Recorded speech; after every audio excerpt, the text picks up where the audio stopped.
I'm going to touch on three things, a bit about TPNW and my involvement in it. I want to provide some context on our international role in treaties and how that's changed in the last few years. And then I want to think about what's next and how we move forward. So I'm just going to touch for a few minutes on each of those. So the TPNW, I had been meeting with ICANN in Parliament since almost my very early weeks there in 2016, ahead of when was the Nobel Peace Prize? 17. Yeah, so it was the year before the prize, but it was already had gained huge momentum, ICANN, for their wonderful work. And that was, that was just a wonderful opportunity to understand what was possible and what was happening around the world. So I'm incredibly grateful to ICANN for that. And that got me involved much more practically in the issue. And the way we see our role in these treaties and around nuclear weapons, I think I sometimes have to remind people this is a long-standing Australian commitment, bipartisan commitment to end nuclear weapons. It is it's on our foreign affairs page. Like, this is not a secret. Some people in the Parliament forget it on the other side from where I sit, I suspect. But it's been long-standing. So, the first thing we did was reaffirm our commitment, an enduring commitment to a world without nuclear weapons. And as someone who grew up with the Cold War and the sceptre, in the shadow of Chernobyl and the sceptre of nuclear war, I'm of that generation, slightly older than our Indonesian ambassador. And so I did grow up being aware of these issues. So we look at it three ways. We want to move forward in a really practical, constructive way to prevent, first of all, the spread of nuclear weapons, then to reduce the risk of their use and build pathways towards their elimination. So that's sort of the context in which our government is operating. So for TPNW, the moments after we got elected in 2022, I was asked by the Foreign Minister to head to Vienna for the first States Party meeting. It was my first UN meeting, and the things I learnt from that were that our Asia-Pacific neighbours are way ahead of us in recognising that this shouldn't just be a party principle, but that it should be signed. And I had fantastic discussions with a number of Pacific and Asian neighbours there. I was an observer, so I wasn't a voting member. We're not a States Party member, so we have observer status. It was the first time that we had really engaged as a nation at that level on this issue. If my recollection is right, it was a couple of weeks after the election, so we hadn't been back to Parliament. It was very short notice for us to go there. And we were so welcomed. It was like Australia was back on the nuclear non-proliferation and elimination stage for the first time in a really long time. That would be all of those previous governments since we were last there. What I also learned in the preparation for that trip is that our resources in our own departments, like Foreign Affairs, on nuclear disarmament had been severely run down. The resourcing had just kind of been pulled away to other issues. And that's a big change that has occurred in our time here. One of the other key things I walked away with was that there are a couple of impediments. Why aren't we signing it? It's in our party platform. We all want to see it. No one wants nuclear weapons. What's the problem? And that came down and continues to come down to two key issues. And I'll be really interested if there are questions about that later to go into more detail. But essentially, it comes down to the non-engagement in this treaty by the countries who do have the nuclear weapons. So no country with nuclear weapons has signed on the dotted line yet. And that's a challenge. All very well the rest of us go, hey, you guys should do this, but if the guys who have them aren't as keen to do it, then that's a challenge. And the second part of it is around verification. Now, both of those, it's a real chicken and egg stuff on some of these issues, but I think we can find ways forward. But they are the two key points that Australia makes when we talk about this. I see AUKUS much less as an impediment to it, but what is a challenge? And again, there may be questions about this later, and Robert will have a lot more detail. It is around the things like Pine Gap, Harold Holt, where our telecommunications and our communications role would be an impediment to ratifying the treaty. So there, as Robert said, there's some of the things that would have to be tackled, and there has to be a willingness to tackle those things, and they are challenging conversations to have with a long-time partner. I do think it is quite interesting that our relationships change over time, and we are clearly at a time when global relationships are in flux, and that may actually provide us with opportunities in how we move forward. I do want to point out that some of our allies were much less excited to see Australia active and involved at the TPNW, at that first States Party meeting, than others.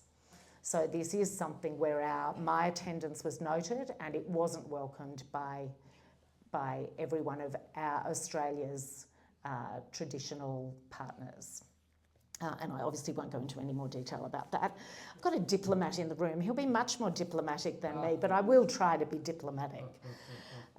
So I have to say, having the privilege of representing Australia at that meeting, and then the subsequent one, the second States Party meeting, which was in New York 18 months later, was extraordinary. But the third one occurred just before the election had been called, so in that pre-election campaign bit, and it was clear that a member of Parliament in a seat like mine was unlikely to be able to just disappear for a week from my community to be able to take part in that. So instead of me leading the delegation, we had our UN ambassador do that, and James is an exceptionally qualified and extraordinary person, and we would have been in very good hands there. And I've also ensured that the Quakers, who I've been meeting with in the previous Parliament, are really linking into the things we do at the United Nations, because quite frankly, that's where a lot of our success and our progress will come from. So the two States Parties meetings that I attended showed me from one to the next that there was progress being made, and I continue to work within our Parliament, and I'll talk a little bit more about how we're moving it forward. But it's really easy to go, well, why haven't we signed it? I just want to step back and go, well, here's where we were and here's where we are now. There are a number of treaties that we have stepped up our engagement on as signatories and ratifiers, and the Treaty on the Non-Proliferation of Nuclear Weapons, the NPT, that Australia does consider that the cornerstone of our global nuclear non-proliferation regime and disarmament regime. Now, would argue that it has stalled. I would argue that too, that one of the things I think the TPNW is doing is perhaps giving more momentum to action on the NPT. Is that enough? No, because it is not moving as fast as the TPNW would have us move. But the NPT is really critical, and so Australia has really stepped up engagement on that in a very practical and tangible way. We've also worked closely with our Pacific partners, calling on the remaining countries to sign the Comprehensive Nuclear Test Ban Treaty, the CDBT. You get to say lots of acronyms when you get into this territory. And I mean, that's respecting that we know the legacy of nuclear weapons testing is still profoundly felt in our own country and in the Pacific. And one of the wonderful things the TPNW has done has brought those people to an international stage and provided a platform for those experiences to be shared. whether it's those from the Pacific, whether it's the mayors from Nagasaki and Hiroshima and the survivors. I think there's a generation that has kind of missed a lot of. I look around this room, now not everyone is as old as me, but I look around this room and I can see that it's an older demographic. It's not my kids who are here worrying about this. Yet it is an existential crisis. It is the thing that could destroy everybody's future. And the education of that generation, kudos to the younger people who are here who got the message, but there's a lot who haven't. And I think TPNW is really helping around that education side by highlighting the consequences. Look, I'll just there is so much more detail that I could go into. One of the things I do just want to flag, one of the things I came back from the first States Party and the second States Party meeting saying was, we have expertise that could be used within the TPNW environment to further the work they're doing. And that is things like, how do we verify? How do you work out if people have really done what they've said they're going to do? All those sorts of elements of it. And because we have great science here. So that was one of the things, one of a number of recommendations I came back with. And in that vein, Australia has become much more active on nuclear issues, full stop. But in July last year, we put a submission to the UN Secretary General about the effects, the devastating effects of nuclear testing and the long-lasting impacts of those who are affected. And we were one of 136 countries to support the establishment of a new UN expert panel to report on the scientific research on the effects of nuclear war through a resolution that was adopted late last year. Because this is one of the gaps that we found. TPNW has identified the research around it. And I'm really pleased to say that an Australian scientist, Karina Meredith, who's the Director of Environmental Research and Technology at ANSTO, and an adjunct professor in the Biological, Earth and Environmental Sciences School at UNSW, she's been appointed to that committee. And that's the first time in a long time that Australia has had, we're lending our expertise to it. It's one of the things that has changed. We've changed the way we vote at the UN. So rather than voting against resolutions on the TPNW, for instance, we abstain. Might not sound like a big deal, but these are the sorts of steps that are taken. We've engaged in the science side of it, which I think is just so essential. We've been more active. We've had the International Atomic Energy Agency here, and we've hosted events around that. So things that at a diplomatic level, I think 40 years ago, as a young journalist, you would have gone, stop doing that, let's just do it. But I can see how vital all these steps are. And I'll probably rattle off 20 different things that we've done that were not done under the previous government and should have been, and are helping to progress us on this journey. Am I impatient still for us to say, let's just do it? You bet. But the way forward is to work with at the parliamentary level with ICANN, the Quakers, and a number of organisations. I should say how at the TPNW States Party meetings, civil society like Red Cross and ICANN were front and centre of the work, and Red Cross I think it's really gone under the radar how important their role has been in it all. So one of the things, I have a lot of parliamentary colleagues, I have a lot of new parliamentary colleagues who share our views. The Parliament definitely waits this way now, and we will be working together. We just got through the first 2 weeks and people have done their first speeches, so the work will pick up from here.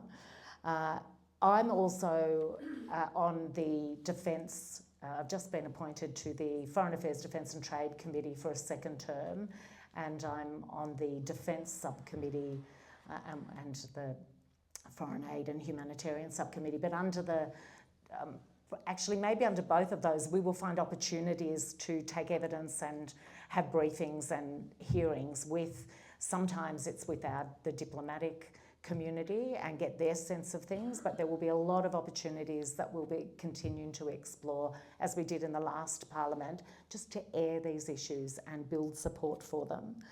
And also to address the naysayers, because that can be one way to help do that.